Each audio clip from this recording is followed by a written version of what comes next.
You're replaced tomorrow, the email that destroyed my career, then built my life back from ashes. I still remember the exact sound my phone made that Monday morning. A soft ding. Nothing special. Until I saw the subject line. Immediate termination of role. Effective tomorrow. My hands went cold. I was sitting in the office already, coffee half finished, laptop open, spreadsheets waiting like nothing was about to explode my life. I opened the email. Due to restructuring and performance reassessment, your position is no longer required. Please return company property by end of day. No warning. No meeting. No human conversation. Just execution by email.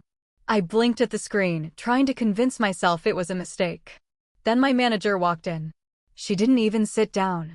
She just said flatly, HR already processed it. Today is your last day. Please don't make this difficult. My throat tightened. Difficult. I repeated. I've worked here for 6 years. 6 years. She avoided my eyes. That's not my decision. That sentence. That cowardly sentence. It burned into me more than the termination itself. By noon, I was packing my things while people pretended not to watch. Except one guy from accounting. He whispered as I passed. Man, I thought you were safe. This is crazy. I forced a smile, but inside I was breaking apart. Then came the final blow. As I was leaving, security asked me to remove my ID badge in front of everyone. Click. The sound of it hitting the tray felt like my identity being erased. One colleague muttered loudly enough for me to hear. Guess no one's irreplaceable after all. That line followed me all the way to the elevator. That night, I sat in my small apartment staring at the same email over and over. No explanation. No reason. Just erased. Then my phone rang. Unknown number. I answered. A voice said, "Hi, this is Daniel from HR Compliance. I wasn't supposed to call you, but you need to know something." My stomach dropped. What is it? A pause. Then, you weren't actually underperforming. Silence.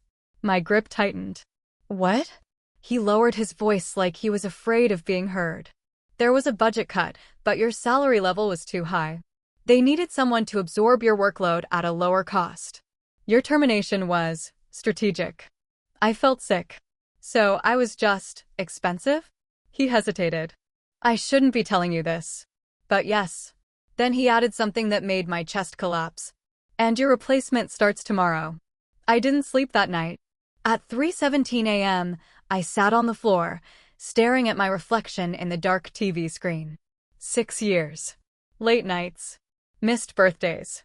Weekend work. For what? To be replaced like an expired subscription? I whispered out loud. I gave everything, and they erased me like nothing.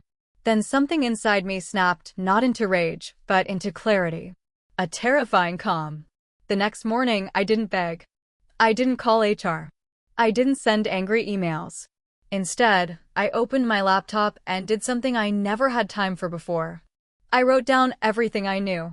Processes. Systems. Shortcuts. Client strategies. Mistakes the company kept repeating. By afternoon, I had 12 pages. Then I did something even more unexpected. I sent an email to myself titled, "If they could replace me, I can replace this system." And I started building something I had always been too busy and too loyal to consider. My own consulting service. At first, it felt ridiculous. Who was I to compete? But then I remembered something Daniel said. You were too expensive. That wasn't an insult. That was proof of value. 3 months later, I got another email. Same company. Different tone. We would like to invite you for a consulting discussion. I almost laughed. When I walked into that same building again, I noticed something strange. The atmosphere was different. Heavier. Tense. And then I saw her. The new hire who replaced me. She looked exhausted. Barely 90 days in. And when she saw me, she whispered urgently. You were right, this job is impossible. They didn't replace you. They split you into 3 people. That hit harder than I expected. Because it wasn't revenge. It was reality. In the meeting room, the same manager from before sat across from me. She smiled awkwardly. We want to bring you back in a consulting capacity. I leaned back. Not angry. Not emotional. Just different. You replaced me in one day, I said calmly. And now you want me back after 3 months of damage? Silence. Then I added, I'm not the same employee you erased. She swallowed. So, what are your terms? That was the moment I realized something powerful. I was no longer the one being evaluated. Moral lesson. I didn't lose my job. I lost blind loyalty. And what I gained was something far more valuable. Self-worth backed by skill, not approval. Sometimes life doesn't reject you because you're not enough. It removes you because you finally need to see your own value outside the system that used you. And the most dangerous moment? When you realize you were never replaceable. You were just underpaid for your impact.